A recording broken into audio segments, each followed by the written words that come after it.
E allora, regione macro, regione nord-est, appunto se è macro si può fare. Allora, Luigi Curto, dicevo prima lei rappresenta una delle associazioni che raggruppa il maggior numero di aziende artigiane, e guarda, aziende che proprio in questo mondo globalizzato, no? Adesso poi ad esempio si parla anche del trattato di libero scambio con gli Stati Uniti, insomma tutta una situazione che tutte le particolarità, tutte le nostre eccellenze anche vengono messe in difficoltà. Ecco forse l'importanza di potersi presentare con una, diciamo così, con un'area più grande. Secondo lei potrebbe essere una soluzione, un punto comunque di forza, un punto di partenza, o magari come diceva prima il professor Colò?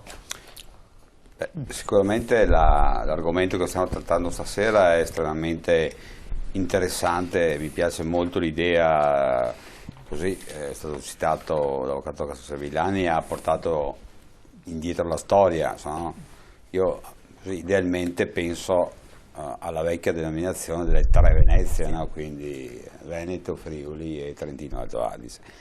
Lei diceva appunto, in una situazione come questa il mondo, il presidente dei giovani industriali del Veneto Riello ricordava dove c'è una forte concentrazione della piccola e media impresa. È evidente che il nostro mondo grosso modo ne raggruppa un 60.000 nel Veneto, siamo un po' diciamo lo specchio di riferimento della situazione economica. Le nostre imprese non delocalizzano, continuano a produrre nel territorio, fortunatamente hanno capito le opportunità che vengono offerte dal mondo del web ad esempio, quindi con l'e-commerce. Ci sono anche alcuni episodi che non sto qua a raccontare di chi riesce a produrre in Veneto e esportare il prodotto dall'altra parte del mondo. Ma torniamo sull'argomento principale, anche cercando un po' di ricordare una visione dell'85 che ricordava prima l'avvocato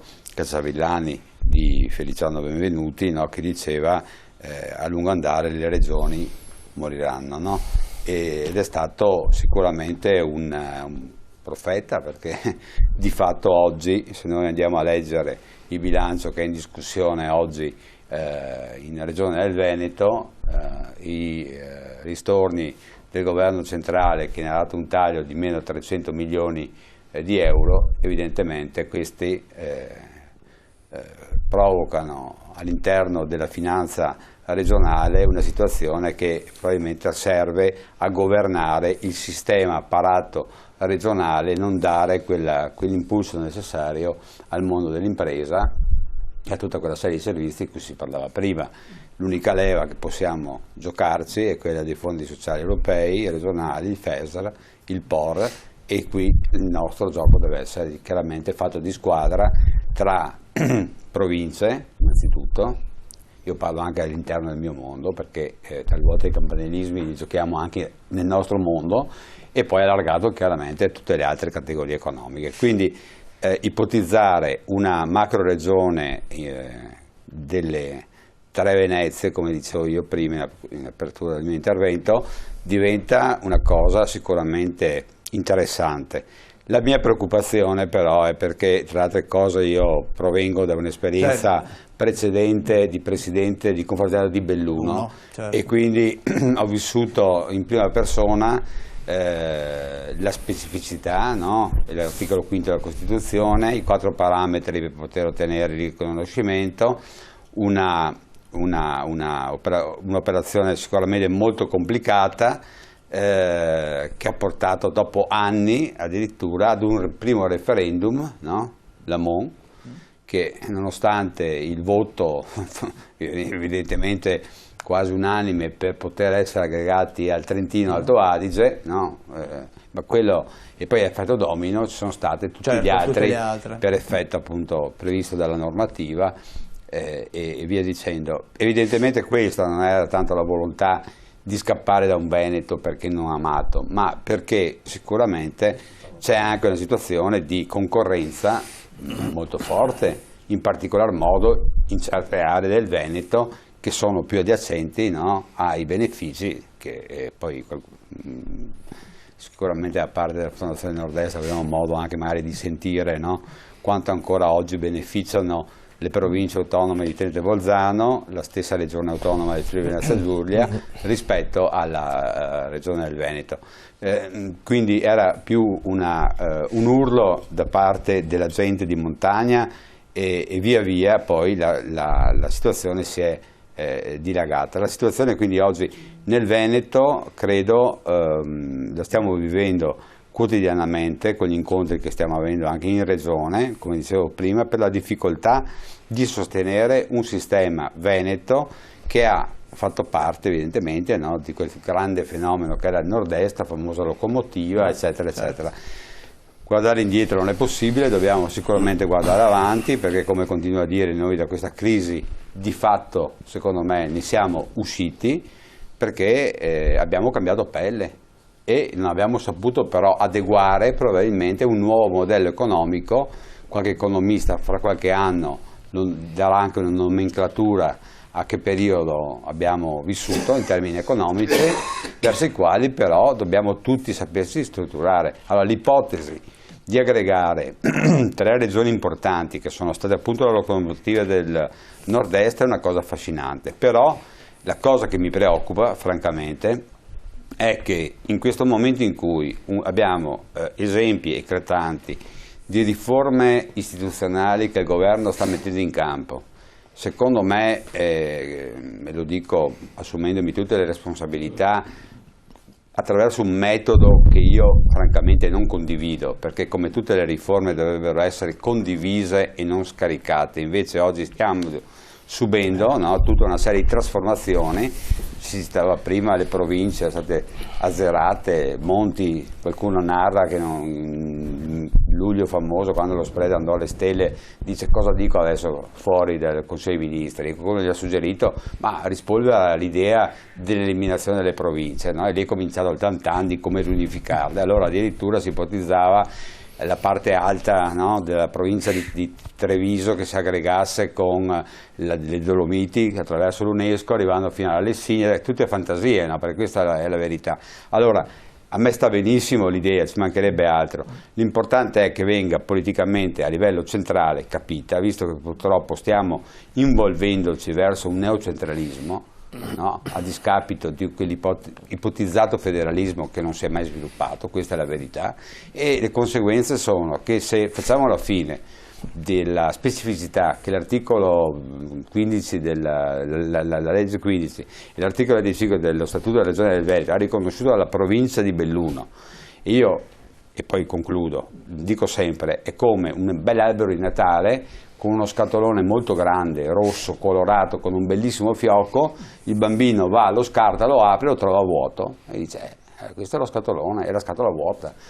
Le deleghe sono state trasferite ma non ci sono le risorse. Allora se noi ci aggreghiamo anche attraverso 3 regioni così importanti, ma non viene capito lo spirito attraverso il quale si vuole dare un rilancio, un impulso a chi vive in territorio che per buona parte è montano, per gran parte disagiato per evidenti motivi anche logistici che sono stati citati, investimenti che non sono stati più stati fatti e non hanno modernizzato un'area, evidentemente diventa fondamentale sviluppare questi processi, altrimenti secondo il mio punto di vista rischiamo di, qualcuno ci dà il contentino di darsi l'opportunità ma resteremo sicuramente sterili. Ecco. Certo. Jonathan Morello Ritter. Il Veneto è una zona dove oggi è difficile fare impresa, anzi molti giovani ci rinunciano forse. Sì, diciamo che la prospettiva non è rosea per un imprenditore in questo momento. Stiamo parlando adesso di macroregione, stiamo parlando di riorganizzazione funzionale, diciamo, del Veneto, dello Stato, di come poter organizzare per risparmiare qualcosa, ma secondo me il punto è un altro. Non abbiamo un progetto industriale, né a livello italiano, tantomeno veneto, non abbiamo un obiettivo, non sappiamo cosa vuole essere l'Italia, dove vogliamo portare l'Italia e quindi non sappiamo neanche che indirizzo prendere. Sicuramente un imprenditore in questo momento, un neoimprenditore, chi vuole avviare un'impresa, ha qualche possibilità, ha qualche opportunità, dicevamo prima nel web, in tanti, diciamo, settori di servizi, aziende, diciamo, che producono in questo momento, che nascono, sono davvero pochissime. Non ci sono incentivi, non ci sono strade, non c'è niente. Un'azienda neocostituita che vuole avviare un'attività, che vuole comprare una macchina da 1 milione di euro per produrre qualsiasi cosa, è impossibile, non ha finanze, non ci sono banche, non ci sono istituti, non c'è nessuno che gli dà una mano.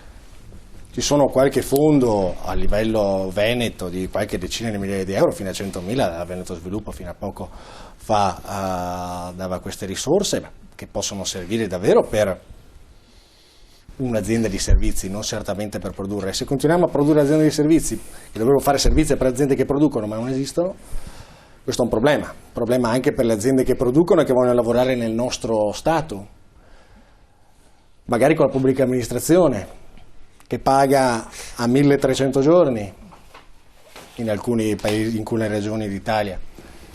Allora, se io devo investire i miei soldi, devo pagare la rata del leasing e devo aspettare i soldi a 1300 giorni, è impossibile. Chi è che mette in piedi una struttura del genere? Nessuno.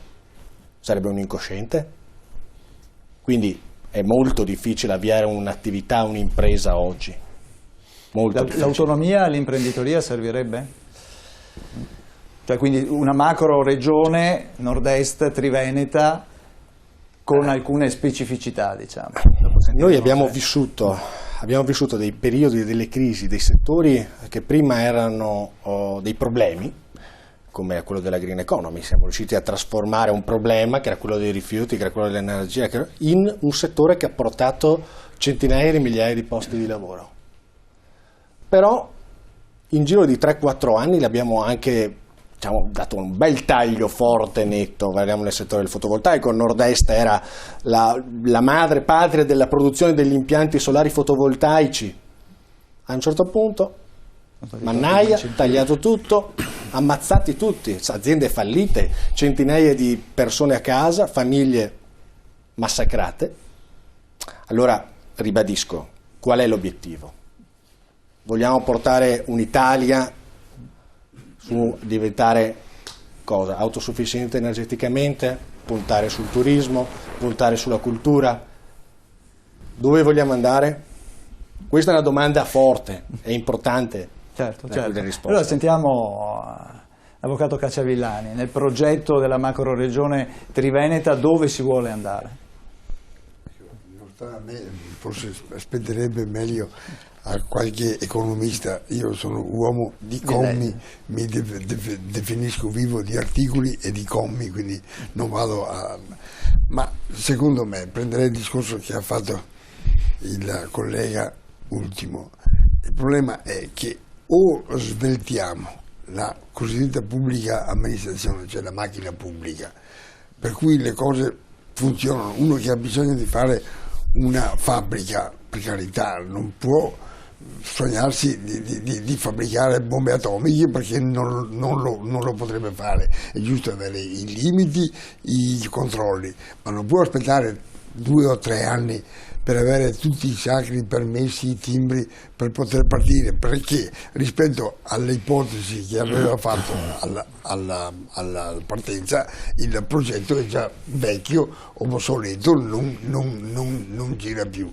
D'altra parte io ho anche preso posizione nel giornale in cui abitualmente scrivo: guai a voi con la mentalità che abbiamo in atto oggi, dire intanto fate, avete voglia di fate e poi vediamo se è fatto bene o no, perché io che sto compiendo tra qualche mese i 60 anni di toga, e capirà che ne ho viste di cose nella vita professionale, non ho mai visto abbattere, e alzi la mano se qualcuno ha visto, abbattere una casa dalla mano pubblica come ritorsione per un abuso, tra un condono, un altro mezzo condono, una sanatorietta eccetera, o l'amico che insomma in qualche modo praticamente una volta fatto non va più via, perché abbiamo un apparato pubblico che si abita su se stesso, non gestisce, e quindi non so come si potrebbe fare. storicamente io ho le mie idee, per carità non voglio imporle, ma mi sono studiato a fondo la caduta della Repubblica Serenissima, arrivando in un libro di qualche settimana fa dicendo che Venezia è morta di burocratite, me lo sono inventato il termine, proprio è stata strangolata dalla burocrazia che aveva creato in secoli di riforme attente, meditate. Stiamo veramente arrivando alla paralisi burocratica. D'altra parte, insomma, vecchio mio, ci sono fior di imprenditori, tu mandi avanti la fabbrica perché guadagni, eccetera. Il burocrate, l'unica cosa che non sa da fare per il burocrate è cambiare i rapporti in corso, perché vuol dire no, tu mi eri sottoposto prima, adesso ti promuovono, quindi io non posso più darti ordini, tu li dai a me, io non li... Insomma, per la burocrazia il dogma principale è quieta, non muovere, come diceva la nostra imperatrice d'Austria Maria Teresa, non cambiare niente mai. Se cambiano cerca di assorbirlo in modo che sostanzialmente non cambi nulla. Ecco, non so, la regione la nuova regione intanto avrà una funzione nuova se riuscirà a snellire e a darsi una amministrazione nuova. Senza pubblica amministrazione non si fa assolutamente nulla perché veramente i sacri timbri strangolano. Non lo chiede a me cosa si deve fare, le fabbriche alte, le fabbriche. Adesso io sto dicendo che il Veneto conosco meno il Friuli, il Veneto è preda di quei due infami cugini che ci hanno messo a carità, il signor Bendesi e il signor Afitasi, perché è tutto suo, insomma a un certo punto ecco, abbiamo amministrato con una burocrazia miope e dei politici incapaci, diciamo, abbiamo veramente minato il territorio nostro, per cui cosa bisognerà fare per restaurare non lo so, io non mi sento profeta, certo sono in grado di soffrire uno stato di enorme disagio, che tra l'altro viene anche dal contatto professionale, perché fortunatamente le cose non vanno eccessivamente bene, quindi la gente ha ancora bisogno di avvocati e noi possiamo trovare qualcosa da... Ce ne sono abbastanza. Ce ne sono Professor tanti, Corò, la vedevo... allora, prima lei accennava al discorso che sarebbe il caso anche di vedere quali sono i trasferimenti, cioè allora queste regioni, si diceva prima, che tipo Trentino Alto Adige, Friuli Venezia Giulia, che tipo di specificità hanno innanzitutto, e poi la piaga dei trasferimenti.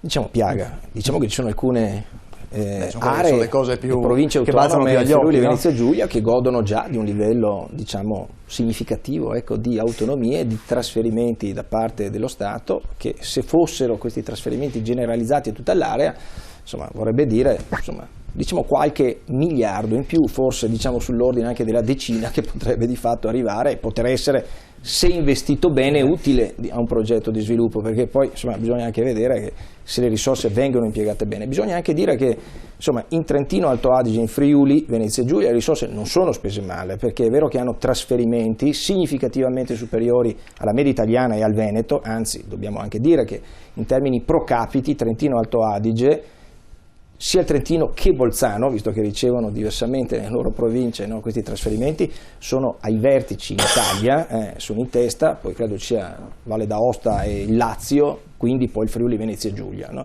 Il Veneto è terzultima, quindi in questo senso c'è una significativa diversità. È anche vero che Trentino Alto Adige e Friuli Venezia Giulia hanno comunque delle funzioni che svolgono, che sono funzioni che se anche queste venissero svolte, ad esempio anche dal Veneto, credo si potrebbero ottenere risultati significativi anche per rispondere ai temi, voglio dire, di sviluppo che abbiamo parlato. In particolare penso al sistema educativo. No? Sistema educativo, la scuola superiore, anche l'università, tra l'altro in Trentino Alto Adige, ha una gestione che è data con risorse proprie delle province autonome, quindi diciamo i trasferimenti, alcune logiche tra l'altro di finanziamento del sistema quindi educativo di ricerca e universitario risponde di più anche a degli interessi specifici del territorio, ad esempio nei rapporti con le imprese. Tra l'altro questo è un modello europeo, la Germania ha di fatto una organizzazione federale nel sistema educativo e universitario, ne vediamo anche gli effetti evidentemente. Credo che questo tra l'altro sarebbe uno dei grandi progetti o temi di un'agenda dello sviluppo che dovrebbe essere elemento anche unificante di quest'area, perché dovrebbe in effetti questo puntare sui propri fattori di forza, no? I fattori di forza, ad esempio, sicuramente l'industria, no? Un'industria, una manifattura di qualità con forte vocazione internazionale che ha subito durissimi colpi non solo dalla crisi, ma diciamo da trasformazioni che insomma ormai hanno, come dire, 25 anni, insomma, no? Cioè da quando è caduto il muro di Berlino sono cambiati gli equilibri geoeconomici mondiali e diciamo sono poi intervenuti cambiamenti anche di natura tecnologica che non sempre le piccole e medie imprese hanno saputo, diciamo, assorbire, cavalcare, no? E utilizzare, no? Ricordiamo ecco un numero che dato censuario 2001-2011, quindi certamente prendendo una parte significativa della crisi, il nord-est, teso nel senso in cui noi la conosciamo, ha perso qualcosa come 200.000 addetti alla manifattura, pur mantenendo sostanzialmente un equilibrio occupazionale, cioè non è calata complessivamente, quindi pensiamo alla trasformazione che ha comportato 200.000 addetti, significa 3 Fiat, voglio dire, che sono scomparse nel giro di un decennio, no? Intero sistema Fiat in Italia, quindi mi sembra, cioè, su un dato credo abbastanza diciamo, significativo, dimostra forse anche la capacità che questo sistema ha comunque di rigenerarsi, proprio perché insomma, comunque a fronte di questa caduta diciamo, si è tenuto il livello, però ecco, ha bisogno oggi di essere sicuramente rafforzato, soprattutto in termini di capacità innovative, e credo che l'investimento sul capitale umano sia fondamentale. Certo. Ecco perché la funzione legata al sistema educativo università secondo me dovrebbe essere uno dei temi certo. di un progetto comune di quest'area. Certo, certo, ne parliamo appena rientriamo dalla pubblicità col professor Casa, ne magari accenniamo anche al fatto che il Veneto non ha mai avuto un politecnico. Tra poco, dopo la pubblicità.